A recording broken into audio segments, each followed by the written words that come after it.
everybody. Can you hear me? Yeah. Great. Well, welcome. I am so happy that you are here at my Jack's 5D, Surviving the AI Apocalypse series. I'm doing a winter webinar series because those of you who know me know that last year I started getting quite obsessed with AI and trying to figure it all out and understand it and the implications it has for our community. And so I wanted to drop in. I've set this up as a 3-part webinar series because I didn't want information overload for everybody. So hopefully I've created a pathway where each session we have some valuable takeaways. But overall, over the next 3 weeks, you get to sort of ignite something within yourself to be able to navigate and figure out what's going to happen, because society is going to change massively. So I am going to quickly show you what you'll learn. So tonight, while you're here, I'm really hoping that this is going to be valuable for you. We're going to talk about the AI apocalypse and what's actually happening and why it matters. We're going to talk about the urgency to act and why ignoring AI will actually probably be at your disadvantage. The pathway to survival, because it's not about overwhelm, it's about opportunity, and the next steps for you. So simple, actionable ways for you to start adapting today. So let's get into it. Hopefully I remember the order of all the slides because we'll see. Okay, so why am I here? I'm here because as somebody that has worked in branding and web for like the last 20 years, there's been a whole lot of things. So I work with transformation, I work with tech. I've always had this thing where I've been able to understand technology and interpret it to normal people. Like that's why we had a website branding agency where I could listen to someone, understand their needs, and then help explain to them what their tech stack was. So I've always had a very close relationship with kind of like emerging technology, and then the branding side of it has always been about how people are working with their identity. And so whether or not they're wanting to change their identity or leverage into it or be seen in a different way, the merging of kind of like this web and brand and being able to help people articulate their business messaging and use that in a way for them to be able to scale meant that when AI came along, I was familiar with technology enough to be able to understand what was happening. And then the flip side was that I'm not seeing many people having the conversation around what AI is going to do for society at large and what people and how people are going to relate with the technology themselves and the community. And so this is where all these ideas, if you know me, they're all like all up in here, and then I get all these downloads and I start like coming up with a plan. And so this has been like my world. And so for the last year, I've been like, holy shit, there's a tidal wave about to hit Western society, and I can see it coming, and everyone's just still playing on the beach. And so, and I keep expecting people to talk about it and understand. And yes, we get these new snippets about tech bros getting more money and what the latest ChatGPT model is, but there's very few conversations directed towards normal people on how they can use it to better their lives, unless it's like a spammy sort of Facebook lead funnel, or how society at large are going to utilize this to create like a really awesome future for us. So my friend Shannon, she is always talking about the age of Aquarius coming in and these new tools that are going to help us and the great reveal, and that truth will have nothing, there'll be nothing left but truth to be revealed. And when I think about the AI as something that is coming towards humanity at a very fast speed, I think about the word apocalypse. Apocalypse defined is translated from the Greek apocalypse means an uncovering or a revelation. It's a disclosure of hidden knowledge, a lifting of the veil to reveal deeper truths. And I cannot think of anything more revealing than what AI is going to do for humanity, for the industries that have prevented humanity from thriving by being the gatekeepers of knowledge, and for us to be able to really understand that we can use this hidden knowledge to be able to find different layers of ourselves and to express ourselves in new ways that will feel liberating if we choose to. And so I believe that the AI apocalypse is here and the rise of AI is a crossroads. Now, it definitely could be a harbinger of doom, or it could be the reawakening of humanity's potential. And the choice is ours. There's two things I know. If we abdicate our participation in this, we are abdicating our sovereignty and we're going to hand it over to the people that seek power. They love to utilize and accumulate power. And so if we turn our backs on it and think this is evil or this is a ruse or they're going to use it to enslave us, we are definitely handing over the keys for them to enslave us because we aren't participating. We are abdicating our sovereignty. And so if any of you know me, you know that I'm like freedom mad, sovereignty mad, like it's all about us becoming the most authentic versions of ourselves for us to be able to find the truth of who we are. And that means that we need sovereignty to be able to find that. And so this is a choice that we're at now as a collective where we hand over the keys of power or we actually start to participate. So from liberation to limitation. So there's a whole lot within the whole idea of sovereignty and AI. And over the next 3 weeks, I'm going to get more into it. But AI as your advocate is a really easy place for you to start. So I'm going to talk a lot about ChatGPT because I think it's a really good all-rounder AI for people to learn with.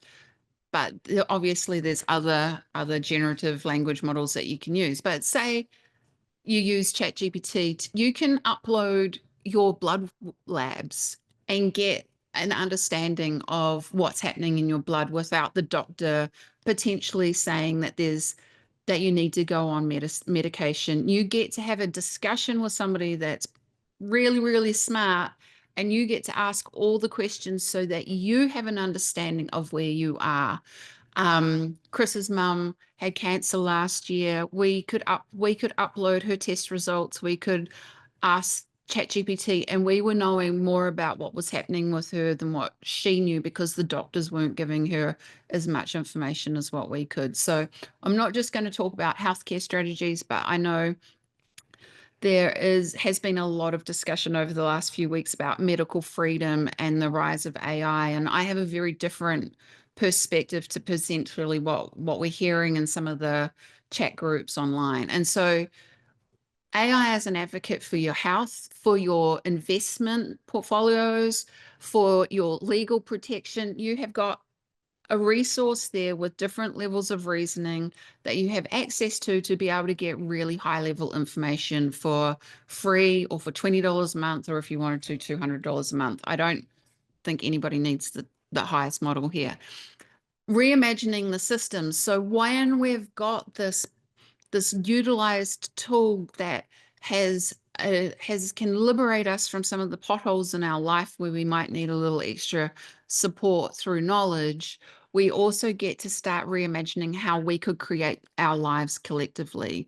And so there is going to be some serious systems breakdowns through bureaucracy, and there's going to be groups like the WEF that are going to offer a reality, but we have all the power within ourselves and the tools now to start imagining a reality that works for the collective, and that we've actually got the tools that can do some of the heavy lifting intellectual work. So I know Russ is on this call. He's been doing some amazing stuff with his astrology and the data and being able to unlock concepts that, because normal humans don't have a lot of extra time when we're trying to get our hustle on and pay the bills, and that a lot of our downloads and a lot of the codes that we have within ourselves have been kind of locked up in that whole matrix of 9 to 5 work and bills and struggle.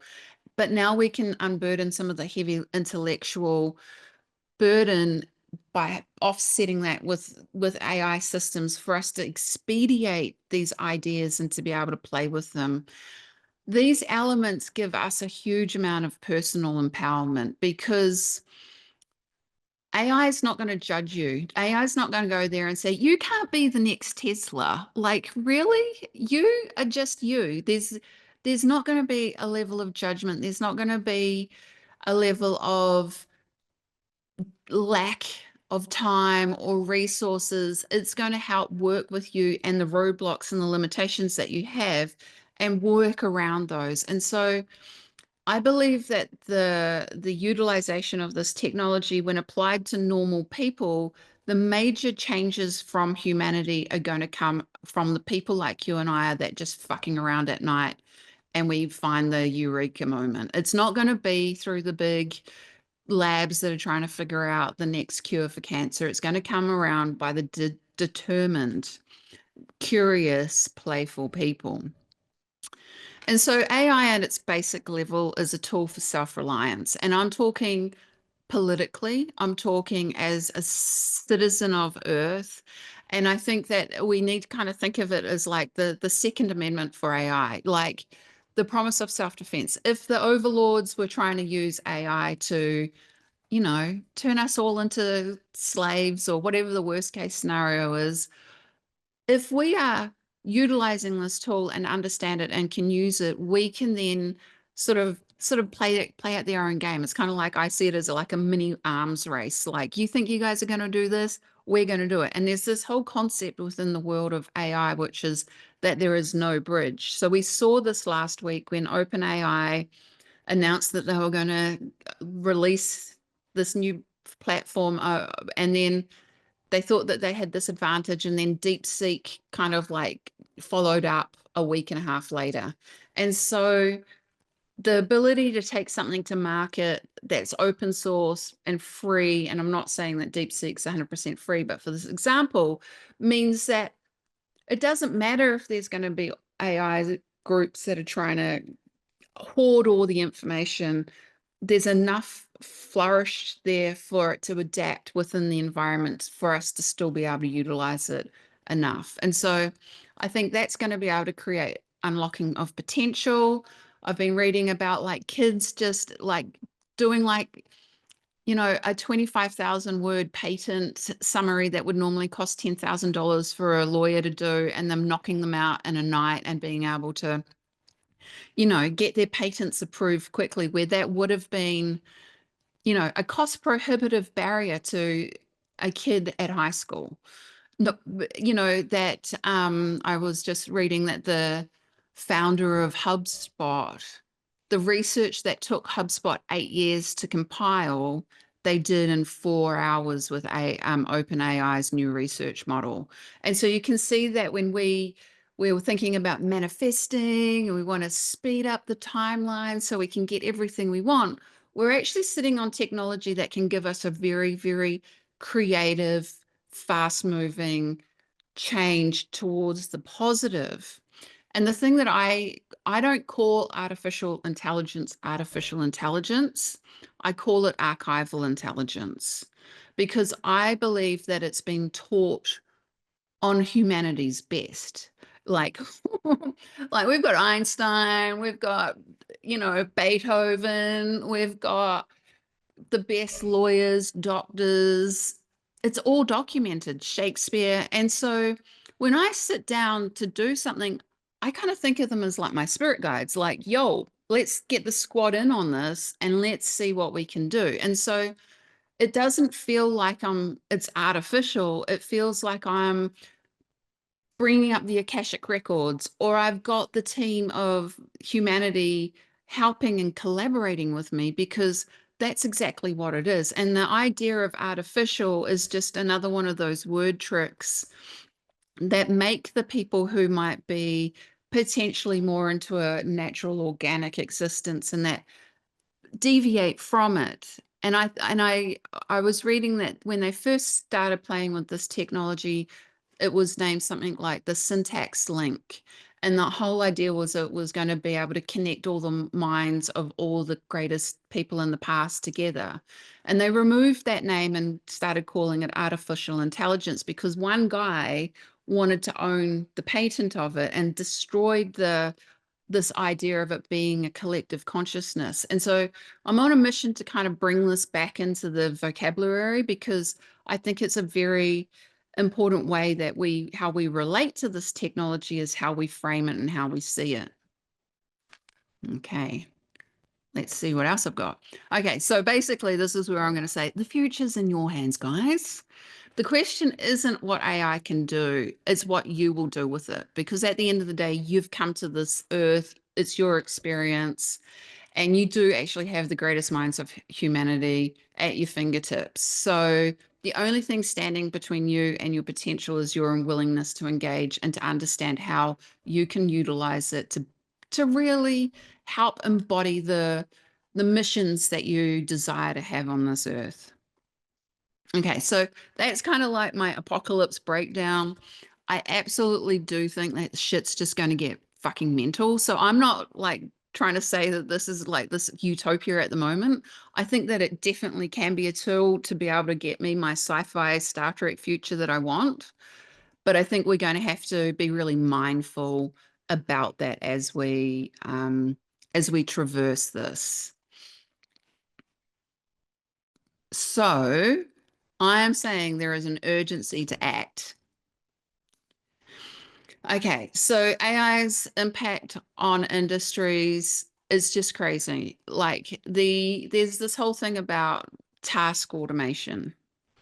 And I'm not going to go into a lot of the technical stuff today because I just want to give you kind of like this sweeping kind of Jackie's take on the environment so that you can understand some of my wackier thoughts as we progress. But there's just going to be so many people losing their jobs. Like it's just insane. Like 190 million people are projected to lose their jobs in the next 4 years.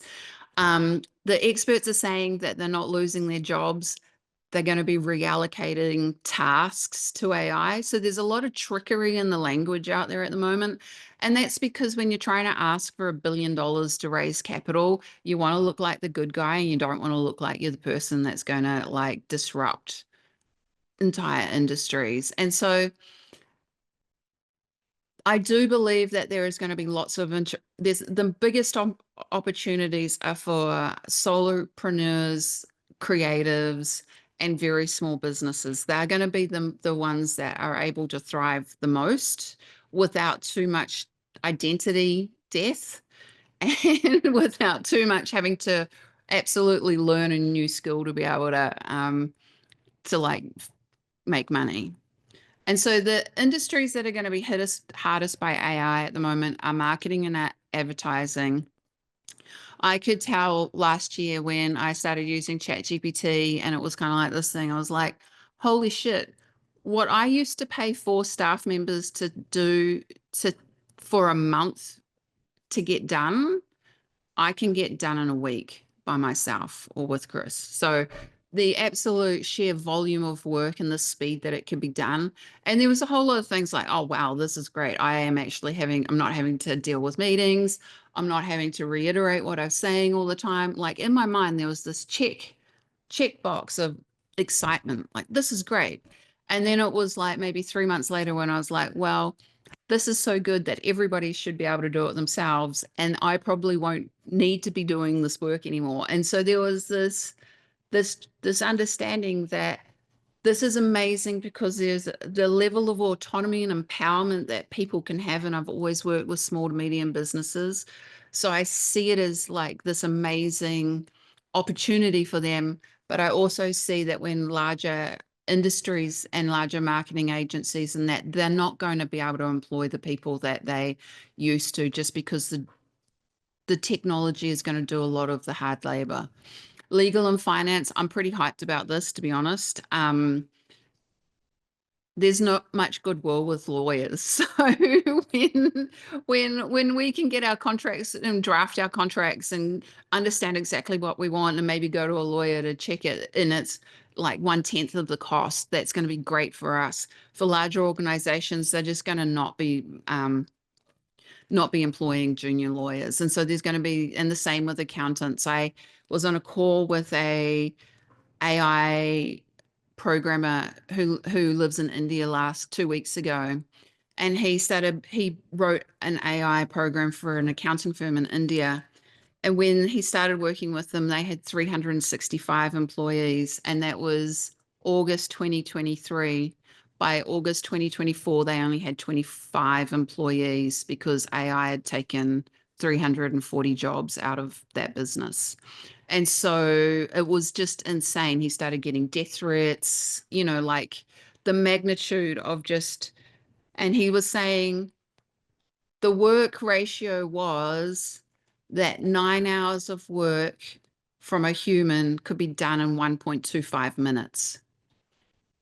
And so when you've got that kind of expediency, it makes it really hard to be competitive. Medical and healthcare, I don't know if any of you guys hang out on X, but the amount of conversations that are happening about people finding out that their dentists are like telling them lies when they get their x-rays and they are given quotes of like $15,000 and then ChatGPT looks at the x-ray and says, no, it's only this, or missed fractures on their collarbones. It's just insane, the level and better level of information that then people can require a better level of care. And then obviously customer service and support.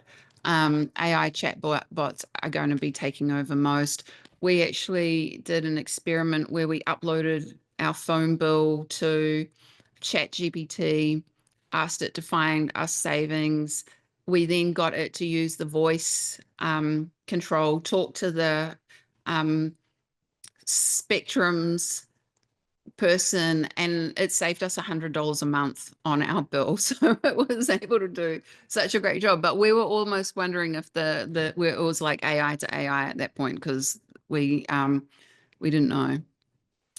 The death of middle management is going to go. So AI-driven automation is going to replace huge amounts of middle management.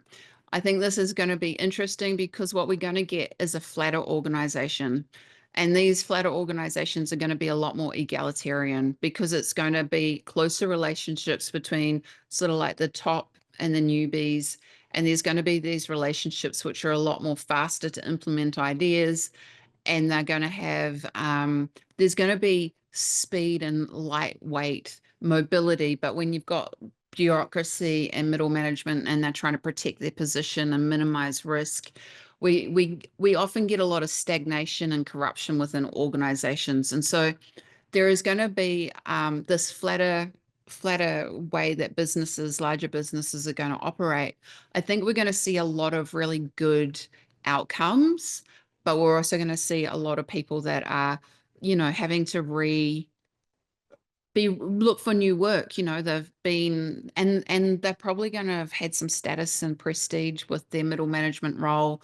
And we're going to see a lot of people that handle this very poorly if they have built their identity based on the status in their job role. And so we're going to see a lot of probably depression and crazy shit happen on interpersonal relationship places.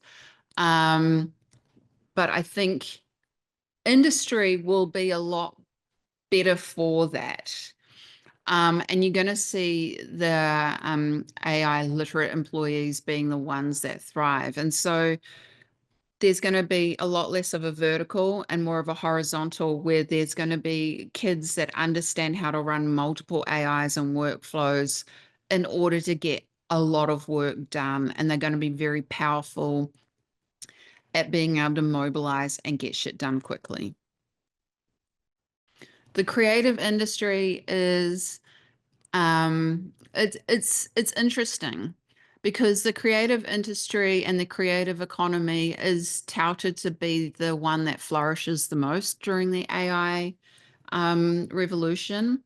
And it seems kind of counterintuitive when everyone can go in and jump on ChatGPT and write a pretty good essay, or muck around with screenplays and get marketing copy, or you can go onto Midjourney and make beautiful art. But the thing is that the creative class, they have a mobility and a curiosity that means that they're naturally going to want to play with these tools, and they're going to sort of unlock new codes in a way that's going to be quite exciting. And the way that I also see it is that to be a creative, you have to have a lot of resilience around who you are, because you've chosen a path that doesn't fit into a money box or a fixed identity anyway. You're playing with these different aspects of yourself. And so the creative economy will flourish, just that their roles will become more important, because you will be the creative director to a whole lot of people that don't quite have the discernment to nail the trend or the taste, or actual real art is apparently textures and sculptures. The man-made art is going to become very valuable, and so we're going to see a trend towards people playing again with their hands, and the value will be on the time that it's taken to craft something of beauty with your hands. And so um, and then the fatigue of being online means that live music will also be back in, like, more so in vogue than what it had been, because people will want real, authentic experiences, and they'll want to know who these people are. And so when I've been thinking about this and I've been working this out, the future of work and education. So basically, traditional degrees are going to be pretty much obsolete, in the sense that AI can pass law or medical exams. There is this thing that AI can do, the thing that the people went to university to do. But then why would you go to university if you have everything, all the knowledge in your um, in your hands, because you've got access to it? So it's kind of like, you might want to become proficient at something, but would you spend $100,000 or $200,000 to do that in a collapsing, stale environment that may not be aligned with, with future thinking, because those institutions themselves are going to go into a rigid mode to try and maintain their status? Because we're going to see this whole conflict of, well, where were the experts? Where were the ones that invented everything and are the gatekeepers? And now you guys kind of are free to just do whatever you want without our instruction. And so I don't know what it's going to be like. There's definitely going to still be universities, and there's definitely going to be degrees, but it's not going to be a pillar. And it definitely means that you are still going to have to need rapid upskilling, and to be able to understand how to use AI. And so those years of university and that baseline knowledge will have to be augmented with the ability to learn fast and learn new technology in order to utilize it. And so there will be some really great things, like if you can get all your medical paperwork done and spend more time with your patient, that's probably going to be awesome for everybody. So, but you probably have to learn a whole lot of new tech in order to be able to get there. But all of this leads to an opportunity here for the AI savvy solopreneur, and that is that individuals with AI tools outcompete traditional businesses.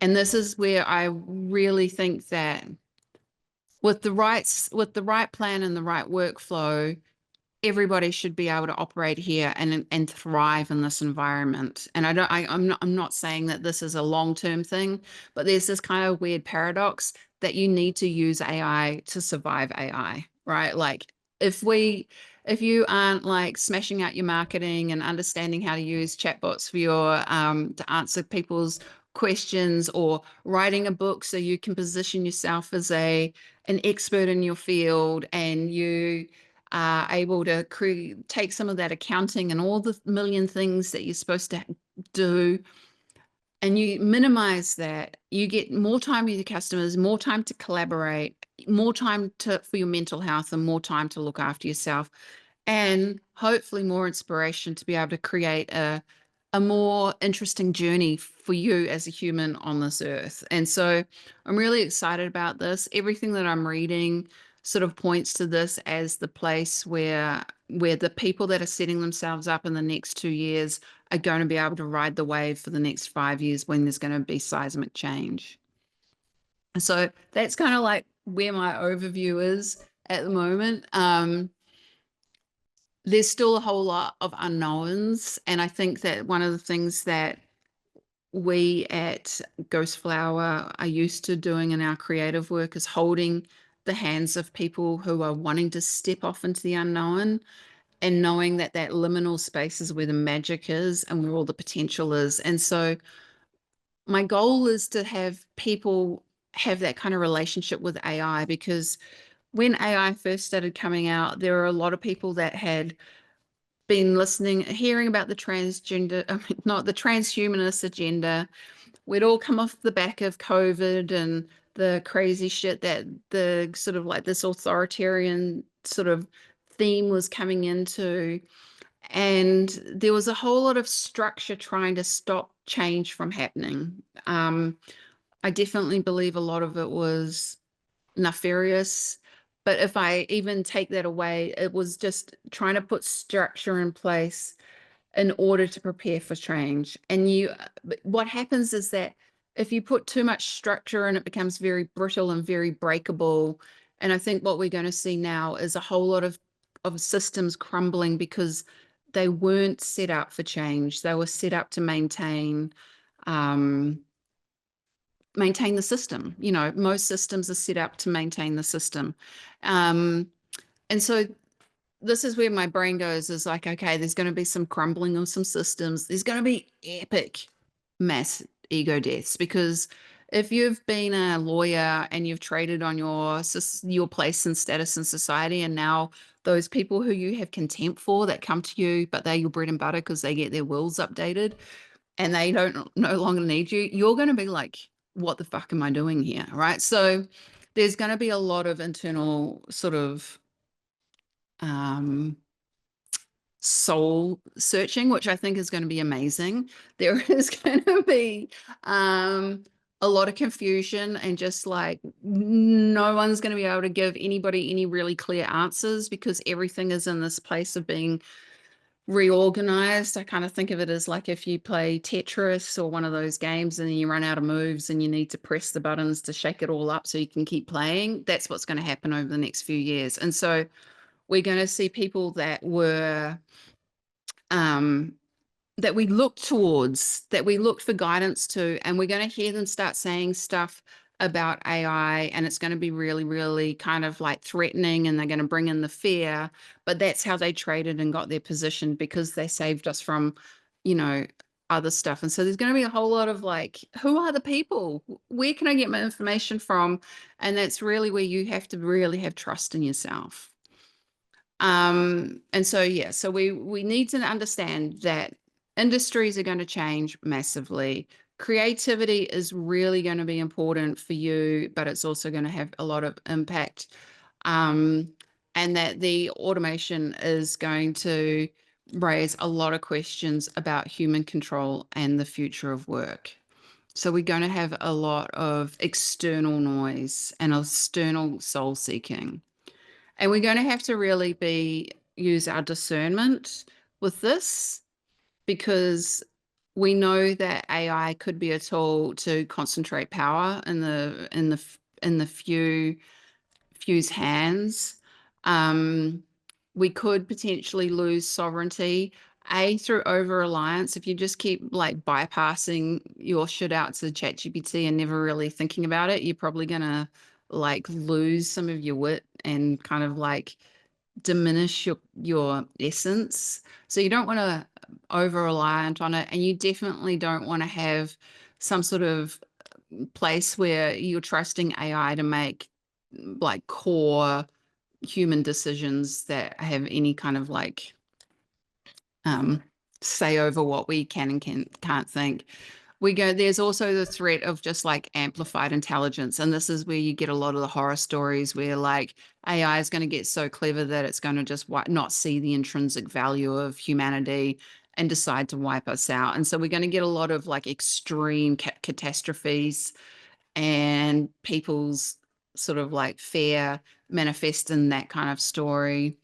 And we're also going to see some kind of like weird um wobbliness when AI sort of starts fueling this rapid technology and advancement, and we start coming through like breakthrough after breakthrough. And so the ChatGPT model, the O3 Mini, they've got terrible naming conventions. That's got an IQ of about 130.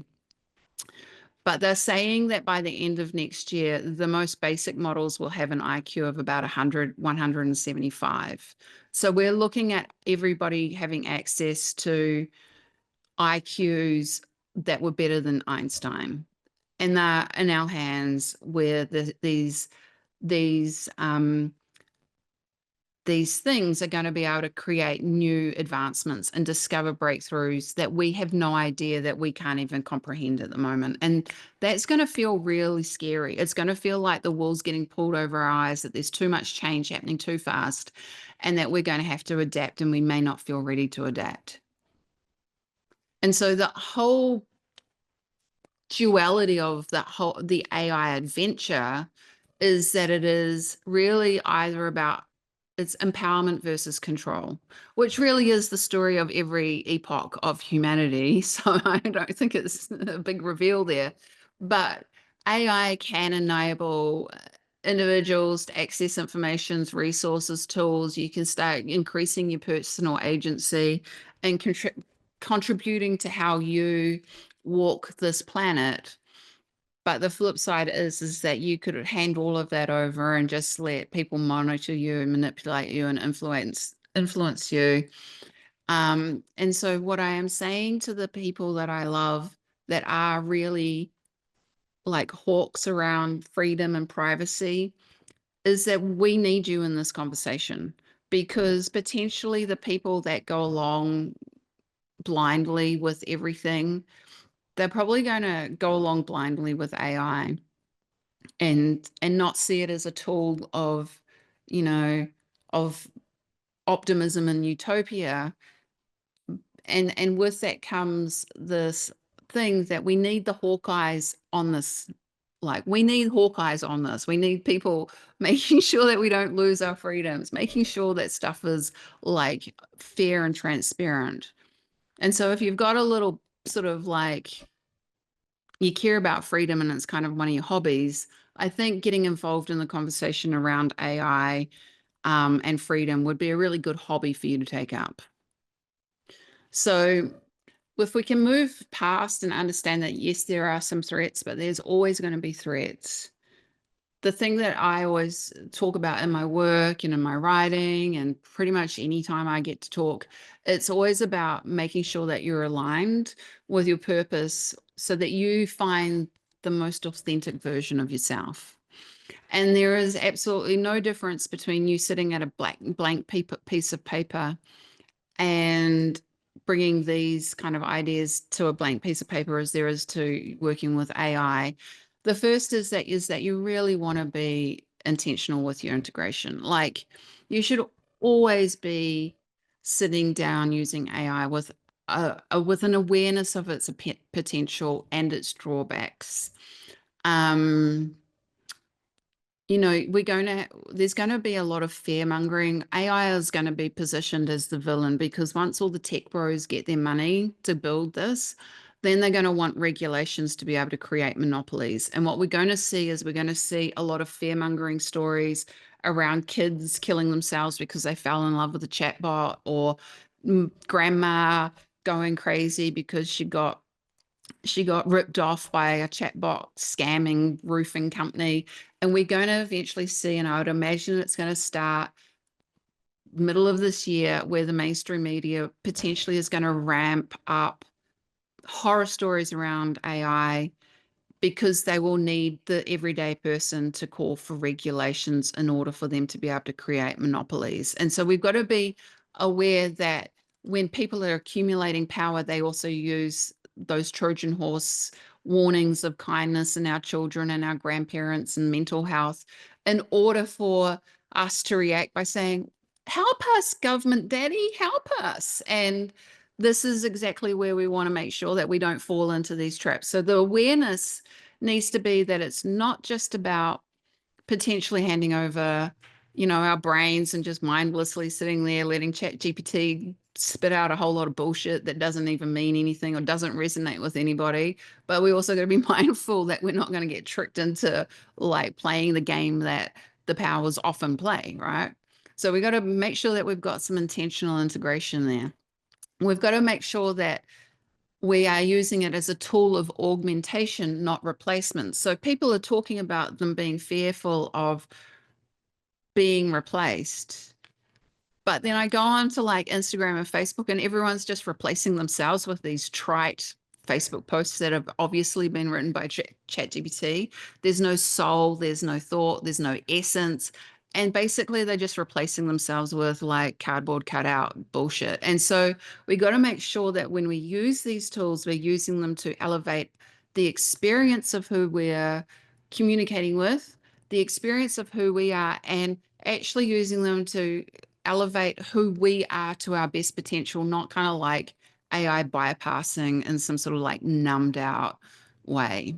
And then the other thing that I really love is when I am aligning with purpose is thinking about how we can use archival intelligence. Like, holy shit, this is like what most people have dreamed of. Like, if I could have a squad of like the most cleverest, talented people in my life, imagine the shit that I could do. Oh, I don't have the money to do that. I don't have the access, and so we do now. We've got the access. And so there's always that thing about if you could invite 6 people alive or dead to a dinner table, and have a conversation with them, who would you choose?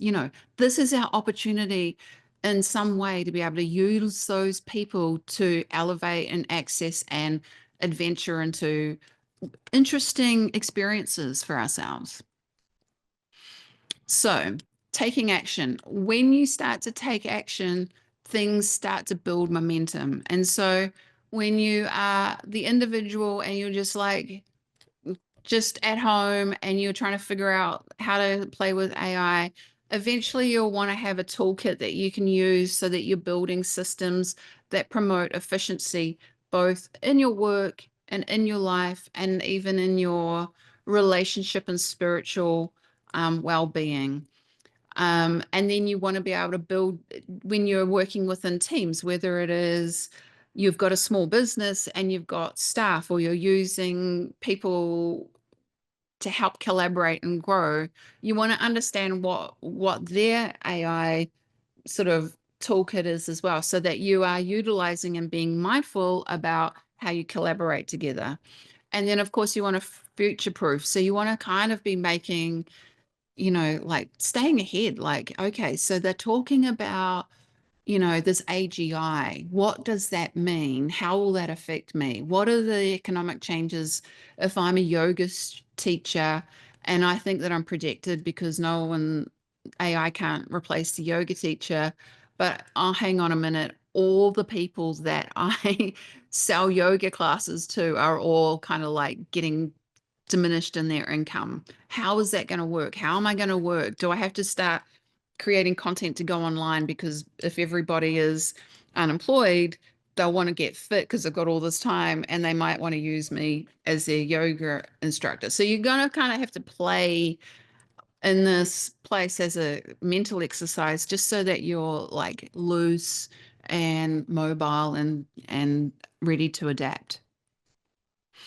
I've created the AI Adapt framework, which is this is the very basic version of it, but it's basically you need to have awareness. You need to be conscious and be conscious about what you are doing. I'm really lucky that most of the people that I are friends with and associate with and love, they're all super conscious and they do most things really with a lot of intention. And so I think these people are already sort of pre-coded to help ride this wave because they have already chosen to live this way. But being conscious about AI, I think just brings your focus in, you get a little bit more clarity. And then again, you want to do everything in alignment and create workflows that leverage you while still working with your personal goals. And so in Ghost Flower and all of our years of being in branding and marketing, people can't sustain a task if they're not in alignment with it. And so they might start to do it and then they'll drop off. And so with AI, there's just little things, like if you always send voice messages to people, and that's your way of communicating, it's worth using, voice mode on ChatGPT so that you're just having natural language and conversations backwards and forwards with somebody. If you don't want to be tied to a keyboard, start understanding where your strengths are and how you like to communicate, and find the tools that are going to create alignment within you, because there's so many people that are like, I hate technology. Oh no, I don't want to deal with this shit, right? And so surprisingly, there's pretty much an AI for everything that you don't want to deal with. Like the thing that the AI community are doing is they're solving those really annoying problems that people actually don't want to deal with. And so the thing that you hate doing, or the things that you don't, they're probably a really good place to start understanding that that could be something that helps elevate you. Because why would you do the things that you like, give up the things that you love doing? You might as well just outsource all the shit that you don't like doing. And then the other part of this framework is action, which is you have to actually have practical strategies, both within your toolkit and within the impact of AI itself. So I believe that there is empowerment through AI. I think that we get the Star Trek future. Think that we get the age of Aquarius. I think that we get a whole different way that is going to be without the scarcity mindset. There's a lot of people that talk about like enslavement and the risks of AI. I think they're missing out on a lot of important conversations that are only happening on Twitter at the moment, which is all about hyperabundance, and how people are understanding that with all of this is going to create a lot higher standard of living, because technology and access is going to come through very quickly. And I do believe that we're going to be able to have a different version of human freedom, creativity that we've ever seen before. I'm really excited about it. Okay, so next steps for you. I feel like I'm talking a lot. I'm going to answer some questions if you want later on. So like in 5-10 minutes. So next steps. So how do we get there? First of all, I want to say that if you ignore AI, you'll probably be left behind.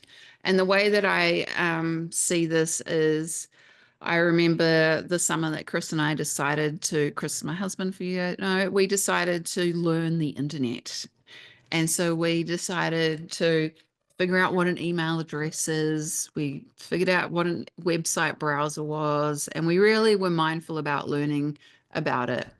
And that actually put us on a trajectory to where we created and built an email platform that was similar to MailChimp. And we ended up winning awards over here for the technology build, and put us on this whole path of doing a whole lot of stuff that we would have never have done if we hadn't sat down at that summer and learned how to use the internet. And then it would have been about 10 years after that I remember my mum really having to start learning how to use the internet for her business and real estate. And it became a lot more of an essential item. And that was kind of like peak cell phones and whatnot. But then there's this other thing that I remember, that my grandparents never learnt the internet.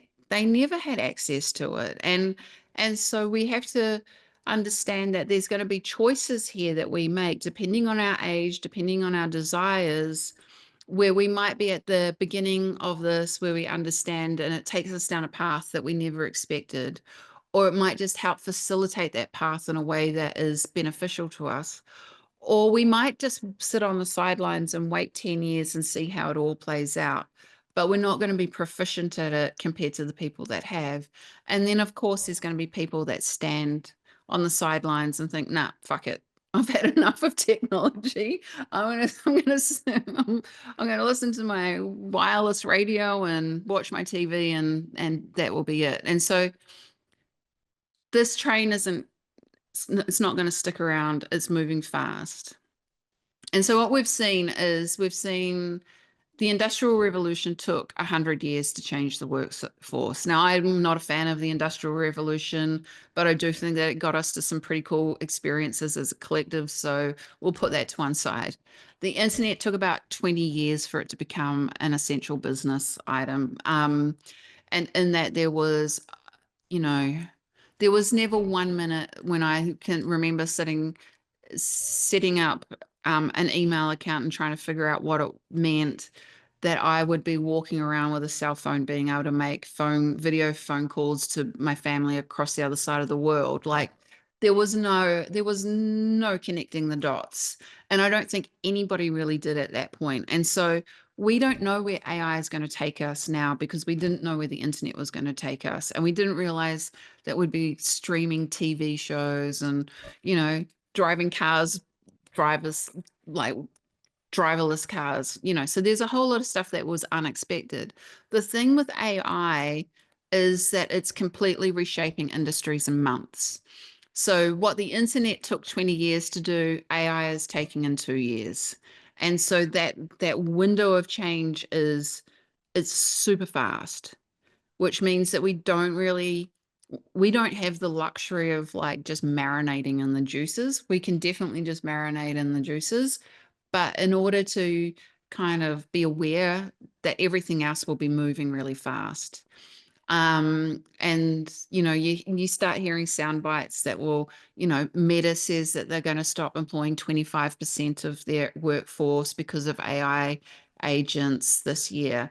That was said in January, but AI and agents were really only released to the world in December. And so there's like these huge chunks of decisions that are affecting a lot of people's lives and whole industries that are being made on the advancements of technology that's happening in like 4 weeks, 5 weeks. It's crazy. I do believe that AI is for everyone. And I believe that it's not just a work tool. And so I believe that AI is amazing for your home life. You can automate chores, manage schedules, work on your home efficiency. Relationships. I have got a friend at the moment who was in a weird situation where her and her mother had a house together, and then they've kind of fallen out, but there's no contracts, and now they weren't talking. It took 2 years of them not talking because they had come to loggerheads about how this house was going to be sold and how the money was going to be split. I said to her, please download everything that you're thinking into ChatGPT and see what comes through.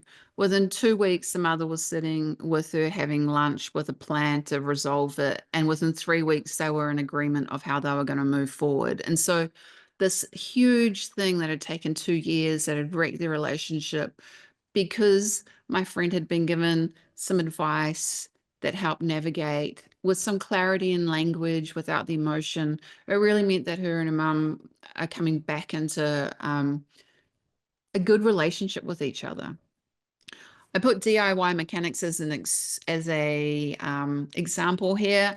Chris fixed his BMW 1974 BMW on the weekend using ChatGPT.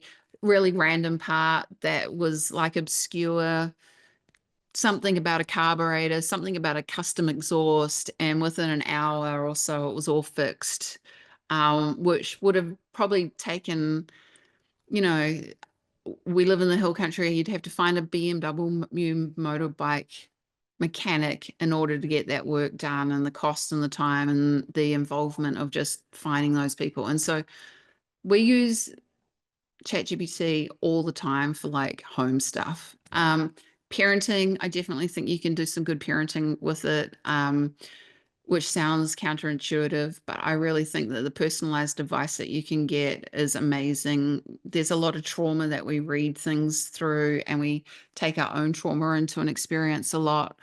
And what me and my girlfriends have found is that we're actually navigating some really big, sort of fucked up family trauma that's been passed on intergenerationally by just having a different perspective, present different ideas that are actually really relevant and really interesting, and creating new dynamics within those relationships. Health and wellness, I think I've talked to you about this. I have a task on ChatGPT that is set to randomly message me 3 times a day to not eat sugar. And I can tell you how good it is, because it just pops up when I'm not thinking about things, and it reminds me why I don't want to.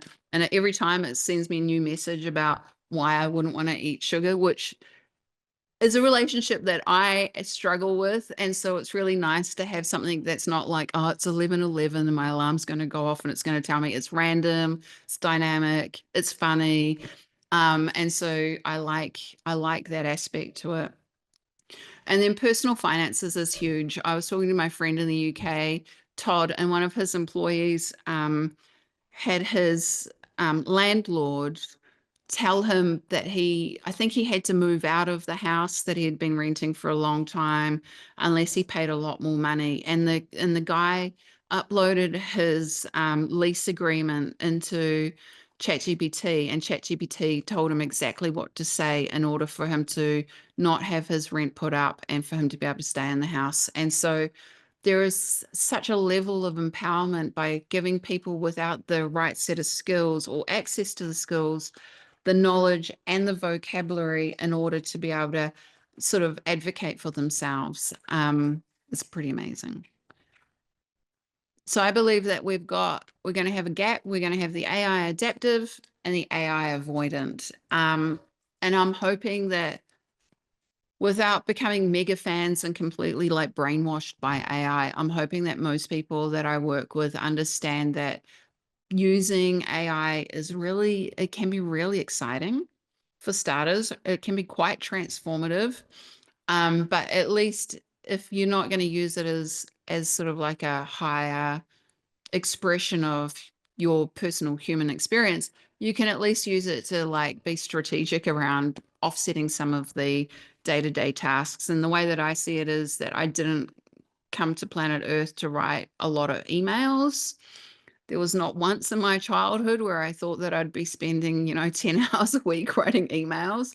I'm not attached to emails. I'm attached to communicating with people that I love and my clients and having really awesome experiences with them. So I'm quite happy to offset emails into the let's get AI to write them so that I can spend more time with my clients and or go outside or meditate or cook meals for my kids or do the human stuff. And the thing that I think that I want people to understand is if you become AI adaptive, it's going to give you your humanity back, because it's going to create so much more time for you to do the things where you really get to express yourself. You're going to just just get rid of the crappy shit and just do something you want to do. Like, it's that simple. So my ask for you today, if you haven't started playing with AI tools, is to try AI tools. Experiment with ChatGPT or Midjourney or Claude. I think those are the best ones to play with. Um, and then we're going to try and find something fun for you to do with those, so that it's almost like gamifying yourself. And I'll talk about that. Then I'm wanting you to find some time-saving opportunities for you, because if you can save 1 hour a week, that's pretty good. That's what, 50 hours a year. That's like giving yourself a week's holiday. But if you can find 4 hours a day, that's a game changer. That changes the trajectory of your life. And it changes the way that you're going to think. It's going to change the way that you see the world. And I'm going to say that you just need to start really small. Thought I'd show you the tool. I use these tools daily, like literally daily.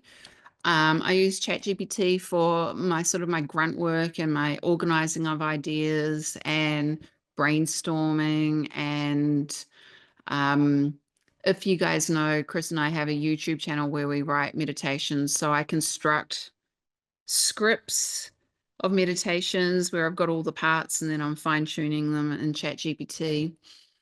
So yeah, ChatGPT is kind of like my workhorse. I use Grok, which is free if you've got a Twitter account. ChatGPT is also free for the basic version. I use Grok for all my news updates, right? So this is where my conspiracy theory, need to know everything about everything girl gets to thrive, because I'm just like there talking about asking Grok a whole lot of random shit, and Grok's going to give me 10, 15 different sources so I can cross check and understand and see what's going on.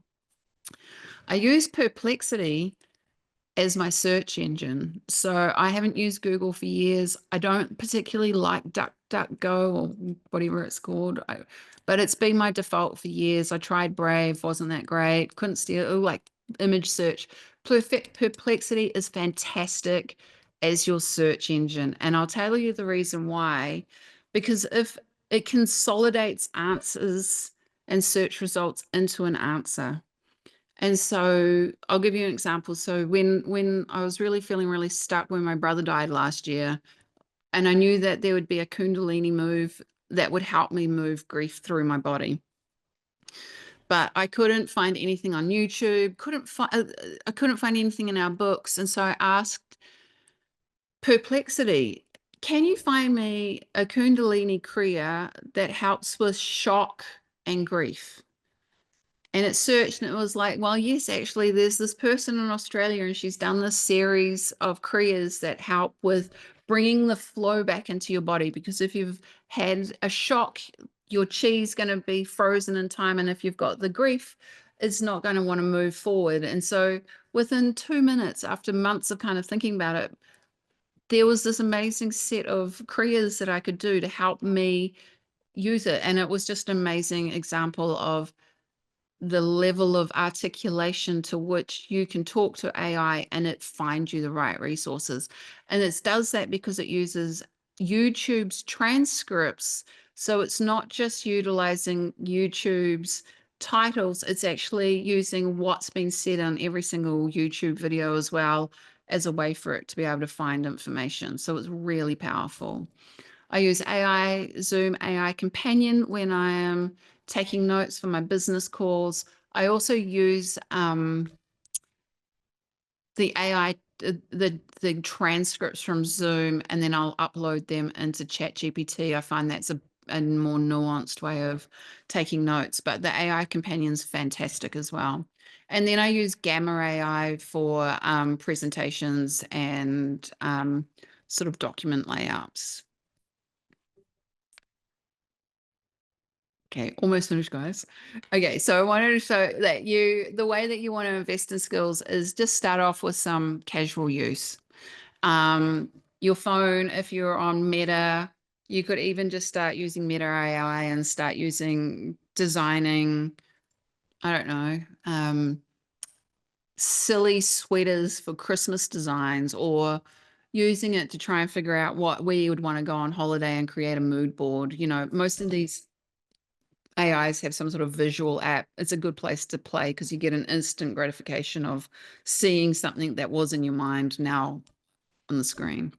Then you want to be able to get into the proper utilization of it, understanding that what the structure of a prompt is and how to iterate those prompts in order for you to be able to get the results that you want. I always think that thoughts are prompts, and that the clearer the thought, usually the clearer the result is. And so I like the interplay between language, and the clarity of your prompt will give you the clarity of the answer that you're looking for. And the more sort of like bossy and curious and pushy the question, the better nuanced answers you're going to get. So it's kind of like life. If you said, how's your day going? Someone's probably going to go, good.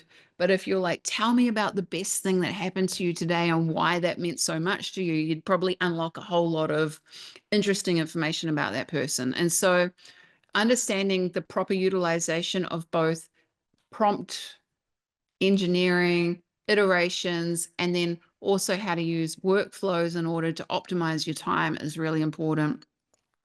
And then I guess AI mastery. So I had a weird experience last week where I created a GTP of my voice so that Chris could start writing emails for me, right? And so now we've got like I'm basically, and I used the AI to clone myself, and so I don't like it. I'm not going to use it, but I can see where you get to these mastery levels where they may or may not work, but it might just be mastery levels of you have an e-commerce store and you're going to start getting AI to be able to decide what products you should purchase for Christmas 2025. You know, like we don't have to have it all about stealing our essence. It can actually be more about just using analytics in a good way. So whether or not you are a career person or you are a solopreneur or you're a creative, I definitely think you want to integrate AI, and to start off with, just choose one tool or two tools and just get familiar with those. I like, for me, I use ChatGPT for work and I got really good at using that, but I love Midjourney and I play with it every night because it just delights the heck out of me. And so I use Midjourney as a visual playground, which is fantastic. Set goals. So set goals of I'm planning to save 2 to 3 hours a month using AI. I want a spa day. I want to take Fridays the last Friday of every week off work. And my goal is to be able to find ways to save time like that. You will see how quickly you can change that from 2 to 3 hours a month to potentially 2 to 3 hours a day. And I also want you to maybe shift your perspective if you've got a lot of fear. I know I know that there's this weird thing, right? Like there's spiritual leaders like Greg Baden and these people that have been like so inspirational, started bringing in fear about us being taken over and the transhumanist agenda. And there's a lot of fear mongering going on. And I feel like it's quite an extreme position for people to take. And yes, there might be an element of truth, but it doesn't mean that that is how it's going to manifest and roll out. If anything, I think the last 4 years has shown us that whatever the accumulation of power and where that is seeks, that actually the heart and souls of the people are so much more powerful than that. And so there should be almost like a little bit of like, I don't know, gusto and fuck, of course this is going to be great for us. Of course the timing's just right. And claim it as we are stronger than whatever the scariest ideas that have been planted into the collective. We're better than that. I want you to shift your mindset. I want to identify opportunities. And the most important thing is I want you to have fun. People learn so much faster when they are playing. And so this could be a good time for you to or like the beginning of the year, think of a creative project. Set ChatGPT up with tasks to teach you how to speak Italian. And you just get an Italian lesson sent to you 3 times a day or once a week. Or I always thought about doing these amazing stained glass graffiti installations. And I've always had small children, so whenever I wanted to play with stained glass, it was always kind of weird because I would worry about the kids.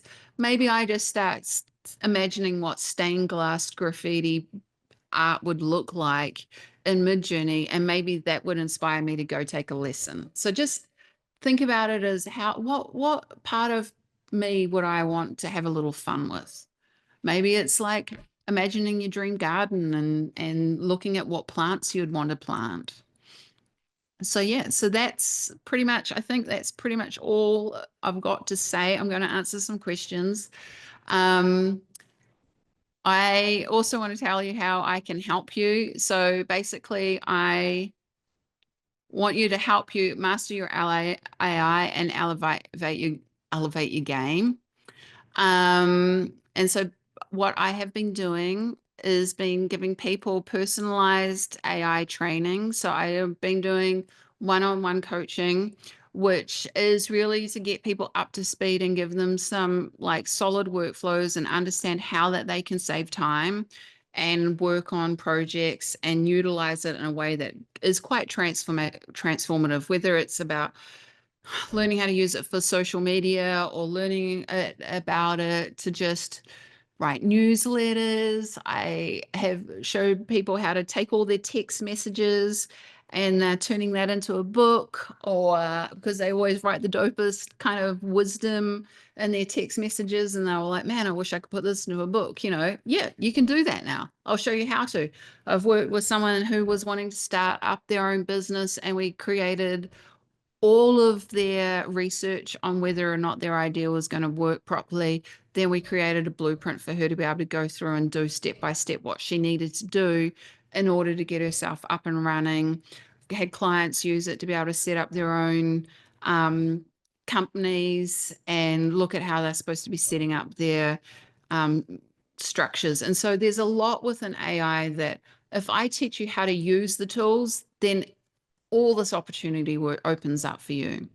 And then I've also got for teams as well. So looking at how you're going to use AI as a collaborative tool and who's going to be there and what the manifesto is and how it's going to help you and how you're going to be able to work in order to maintain employment for your staff and use it as a way of maximizing customer experience and client retention and referrals, as opposed to contracting going, oh my God, this is going to be a threat. I'm going to lose my job. I'm starting the AI Mastery Collective, which is a hands-on membership. So basically, this is going to probably be ready on the 20th of February, maybe a little bit earlier. Basically, it's going to be like $8 a month, and you're going to be given a whole lot of challenges and prompts and real life examples. And they're going to not just be about work, they're going to be about creativity and elevated living. I'm working on a series where I interview people and take their wisdom and then create prompts based on their wisdom. So we have almost like our collective's voices can be helping us as we walk this path and have utilized little wisdom drops of people. And then there's going to be things like, just because I'm such a mid-journey freak, fresh SREFs and nerdy prompts and stuff. So that's going to be really fun. It's going to be really low cost, but it's going to be there to be able to just keep you engaged and boosting your confidence and keeping you up to date with what's happening. Of course, I'm going to be dropping some AI courses soon. They're more for like larger projects, like how to use AI for SEO, business growth, and I'm putting on a write your book course as well, so that because I think that all the sparkly people, all the clever people, they need to get their information out there, and I want them to share it with the world. This might have been a barrier before because of time and confidence, but I think it's going to be able to really work. I'm going to keep doing these live webinars, and they're going to be free, and they're just going to be like monthly wisdom drops for people just to be able to just keep up, really, because we're going to need to keep up. And then I'm also going to I'm going to do a newsletter every 2 weeks, and they're just going to be bite size, like really quick wins for people. So it's just really like, here's something cool, implement it and move on. It's not going to be me wafting on about something. You can probably read that in my blog, but these are actually just bite-sized strategies. So that's me. Next week, we're going to dig a little deeper into the politics of AI and what it means as far as this potentially being a dystopia or a utopia. And we're going to probably dig, and I've got a worksheet for everybody that I'll send out with the replay of this video, which is a challenge for you to start using prompts within ChatGPT this week so that you can sort of play, and so we can answer some questions around what worked, what didn't, how did you feel with that. So that's me. Question time.